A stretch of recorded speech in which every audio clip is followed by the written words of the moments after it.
I'm back home now after a long trip to Tennessee and a weekend at the Barkley Marathons, one that unfortunately ended a bit sooner than expected.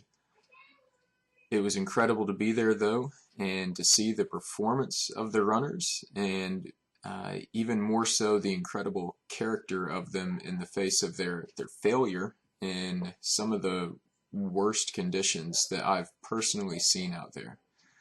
It was a bit of a different experience for me as I was crewing for Jody Eisner and Gary Robbins rather than competing in the race myself. And I can't say that I didn't wish I was out there with them at times, but I'm definitely glad I got the new perspective on the race. And between checking in on runners at the fire tower and serving as a random checkpoint on the course, I definitely got my fair share of running in over the weekend. The runners themselves will have their own stories to tell that they'll tell in their own time. I'm really looking forward to seeing some of those.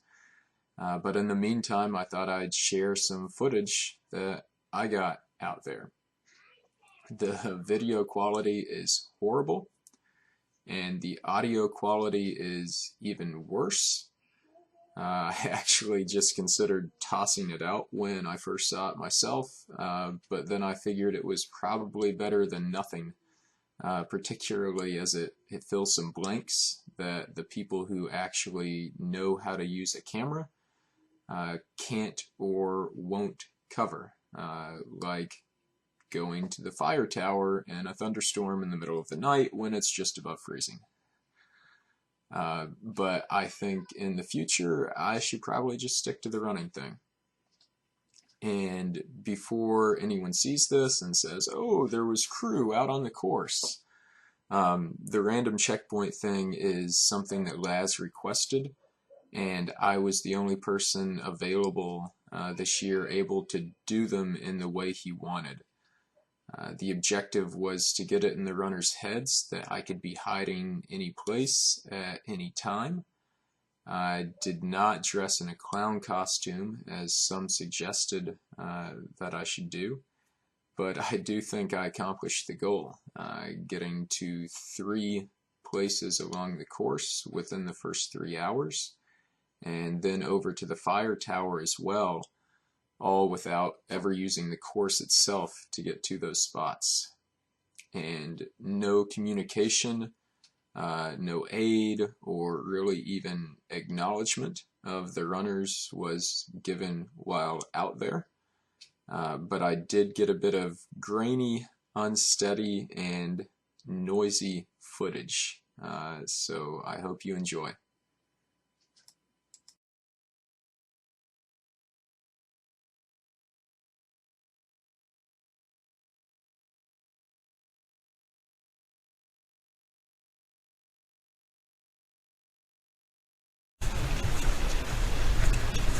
We're here at Barkley. The race just started, and I am heading out to be a random checkpoint somewhere out there. I've got to kind of loop around and head way off into the middle of the park, and then cut back to where they'll be going so that I'm not actually going through the runners. So I've got a nice little haul here. I'm not really much one for making videos. Instagram is kind of where I drew the line for myself, and even that was a pretty big leap.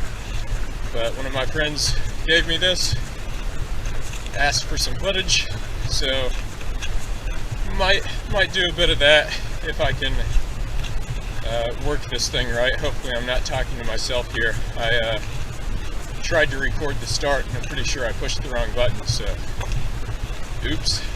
But I think the last video camera I used was one of those big shoulder mounted things my dad used to rent for Christmas like 20 years ago.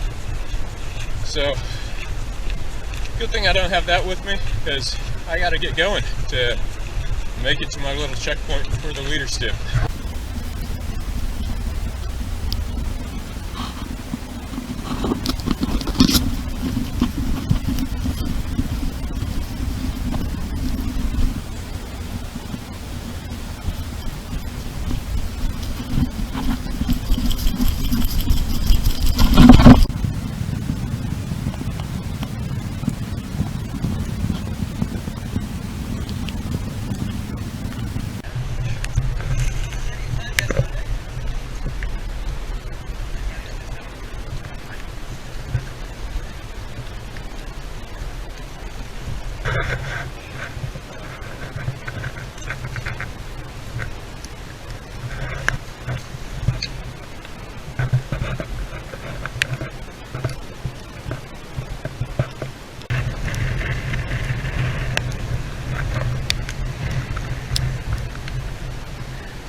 got through with my first unmanned checkpoint.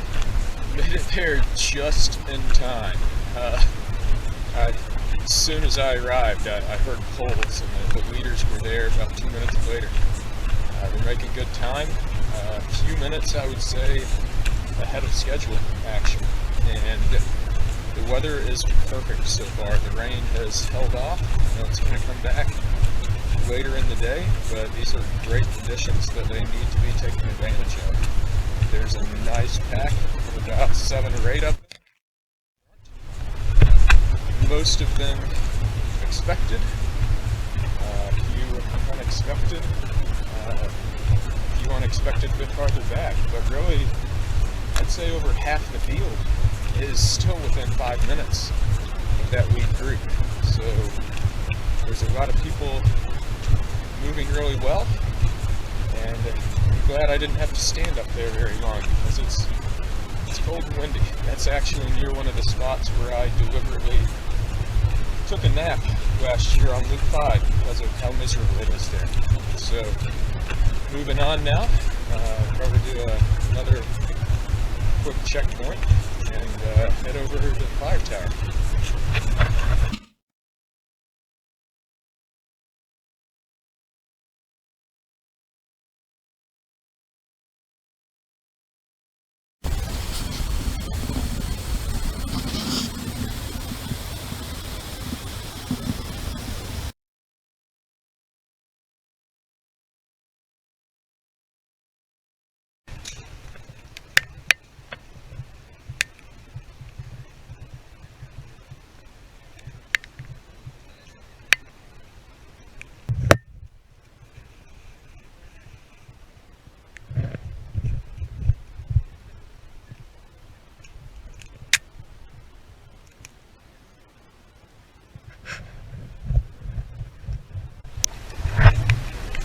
Just finished my third of 3 random checkpoints I'm doing for this loop. The front pack is moving really well, extremely well. They've had some good conditions and they've taken advantage of it. There's now only about 5 in the front pack, 3 closely behind and a couple more right behind them. So it's now about a quarter of the field that are within good striking distance of a fun run, at least, if they keep it up. The rain has set in now, and it's supposed to continue the rest of the day. Pick up here in a few hours. Fortunately, I'm wearing a bit more than a grocery bag, as are the runners out there, except one guy had a sleeveless t-shirt. I'm not sure how that's working for him. But I've had to do a lot of standing around, so I'm wearing basically everything that I brought with me. But good. So, the only issue is this rain might lead to some fog tonight and into tomorrow morning, which could be really rough. But after that, it's supposed to clear up and be a really nice, I'd say, final 36 hours of the race. So, looking good so far. I'm over now, headed to the fire tower, where I can actually cheer and have some fun. Who am I kidding? This is all fun. By the way, still can't believe I'm doing this. This is, I think, the only time that a selfie stick has entered my thoughts before has been when I have been making fun of selfie sticks. Yet, here I am. So, enjoy. Just, it's a special occasion.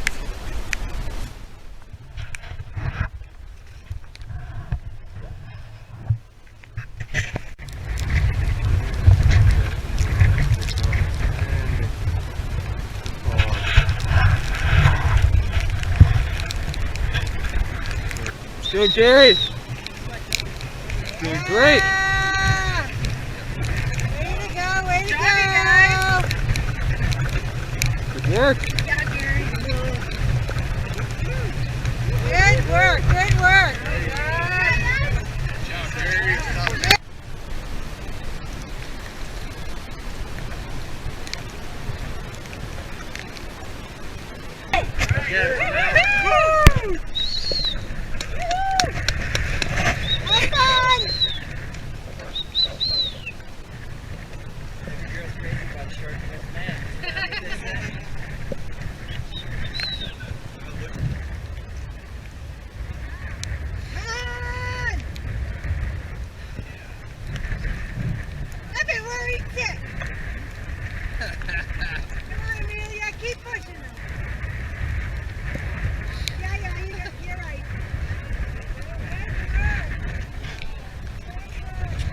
Still doing great.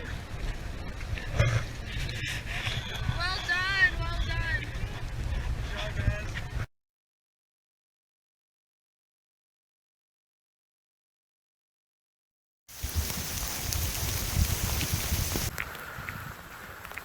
It is absolutely awful out here. I came up to the tower. Gary and Allie and Guillaume left camp about 4 hours ago, starting loop 2. And it is pouring. And it is really foggy. And I'm kind of worried about their timing. They're still, if they show up soon for this type of loop, they're still alright and they can make it up on later loops. Behind them, we've got Jamil, a couple of other people, and then Jody left camp, I guess, about 3 hours ago. So, hoping they all come through within the next 2 hours. But it is, these are bad Barkley conditions. If they can make it through this loop and make it through this night, they'll be pretty clear for tomorrow, and they can make up a lot of time. So, hope I see him soon.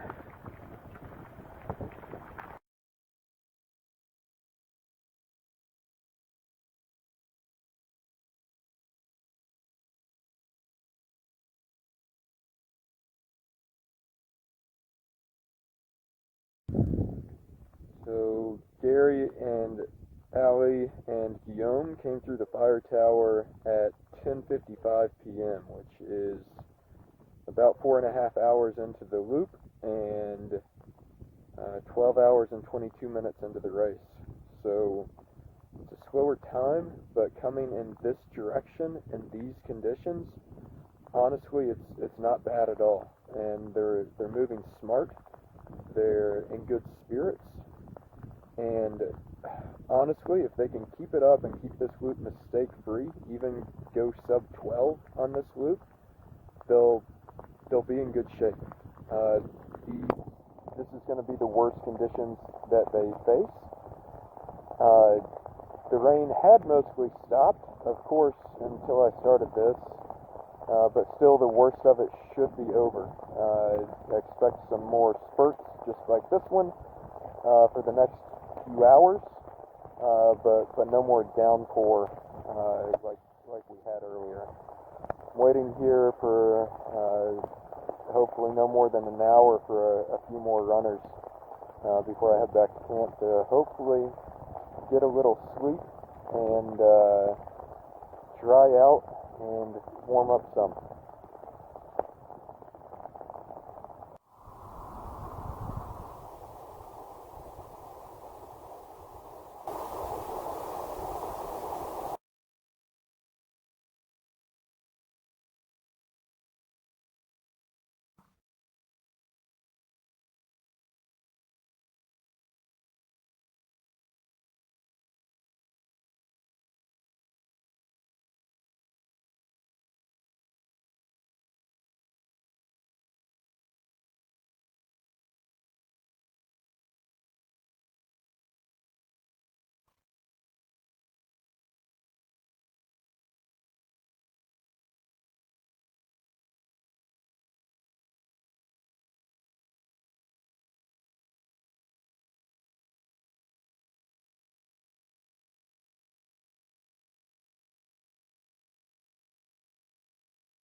So we're up here waiting on loop 3.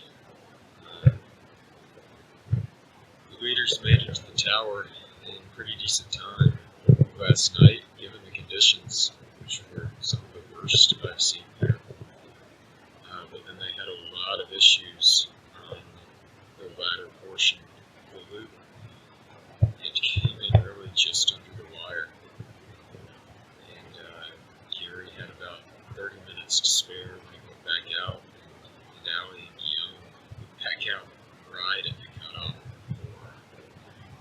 preceding the 5 loop attempt. So margin for error is pretty small now. We're hoping that we see them soon, but we at least have a beautiful blue sky day here with great temperatures. Hopefully they can take advantage of that. Conditions should be good the rest of the race. So it's nice out now, but I'm still pretty bundled up, because about everything I have is wet now. Conditions were pretty awful last night. Temperatures and fog, and unfortunately it ended for quite a few minutes. I rode it up here until Jody ate it up, and he was unfortunately too cold to continue. I was up here waiting in 5 jackets, 4 shirts, 2 pairs of pants, 2 gloves, 2 pairs of socks, 2 toboggans, and I was still pacing up and down this road constantly to try to stay warm. So it's tough to see that with all the preparation and the physical training that goes into it before to end all that. But that's how Barkley is. You never know if you can get that or someone with me or both in the same way. So hopefully the people that made it through that can take advantage of good conditions now and make up some of that lost time. Gary's coming up Gratja now. He'll be here in just over 4 hours, switching this direction. Third loop is pretty good. If he can keep this up, he's still got a shot.